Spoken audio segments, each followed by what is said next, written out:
What is going on, guys? Welcome to your 9th HTML5 tutorial, and in this tutorial what I'm going to be doing is we're going to be laying out this template that we pretty much made in the tutorials 1 through 4, I think it is. So we're pretty much going to lay it out, style it, and I'm going to show you guys how to lay it out perfectly using an old traditional box model in CSS, because I get so many messages and emails asking me how to lay out a website, and it's even kind of difficult to center a website properly. So I'm going to be showing you the old style, and then I'm going to show you how it differs from the new style, and you guys can probably use bits and pieces from both to lay out your websites like a pro. So both of these techniques are awesome. I don't want to say that one is better than the other. You can definitely use things from both, but once you watch probably these next 5 or 6 tutorials, you guys are going to be able to lay out websites like a champ. So the last thing I want to mention is, yes, we are going to be going over, the canvas and geolocation and all that good stuff, but I want to cover the core basic fundamentals first before we jump into that really advanced stuff. And also, I'm going to be moving to New York this weekend, so if you're watching these tutorials as I upload them, I just want to let you guys know that I'm shutting off my internet tomorrow, and it won't be on for like a week or so while I, transition, make the move. So anyways, enough talking, let's go ahead and start laying this stuff out. So the very first thing we need to do is we need to surround, well, I'm going to go ahead and minimize this head. We really don't need it. We need to surround everything in a huge div tag. So I'm going to be putting my div tag right under the body, and I'm just going to give it an ID of, let me see something I can remember. ID equals big, not bog, big underscore wrapper. And okay, since this is right under the very first opening body tag, I'm going to close it right under this last one right here.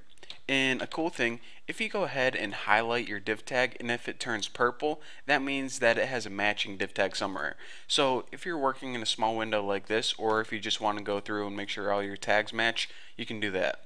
Nice little tip. So anyways, now that it turned purple, again, basically we're surrounding our entire main content with this big div tag, and that's so we can center the website later on. So don't forget that, and also don't forget the name of it. Now all I'm going to do is I'm going to go through each one of these tags, these HTML5 tags, and give it an ID. And an ID basically lets us reference it whenever we're working in the main CSS file later on.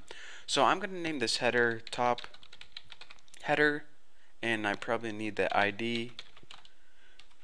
And actually, I think I'm going to do this. Just go ahead and copy this bad boy so I don't have to type all that over and over. Alright, so header is top header, and then for my nav, we need ID for this. Now the navigation, I'm going to just call top menu, I guess, since that's where all my links are. And for this section, I'm just going to call it main section. Pretty creative with that one. And let's see, we need to find the sides. Now the side ones right here, if you remember, they're pretty much the news. I'm just gonna put news in them. Bucky has a dog. Not the important information, but definitely information that we do not want to forget. So I'm just going to call this side news, and for the footer, we actually need an ID for this too. And this is going to be called the footer. So let me just go ahead and make sure I didn't type anything wrong real quick. And if we go ahead and save this and refresh, we can see that nothing changes. And I guess I might as well show you guys. This is our starting point right here. Bland, old, plain, stupid, boring website. So we definitely need to spice this up a bit. So now that we have an ID on everything, whenever we're making our CSS file, we can reference this stuff and we can actually move it around how we want to. So for this tutorial, I just want to mention all that stuff at the beginning, and also make sure that you surround all your contents with a big div tag and give all your stuff an ID, and that's going to allow us to reference it and also move it around in the next tutorial.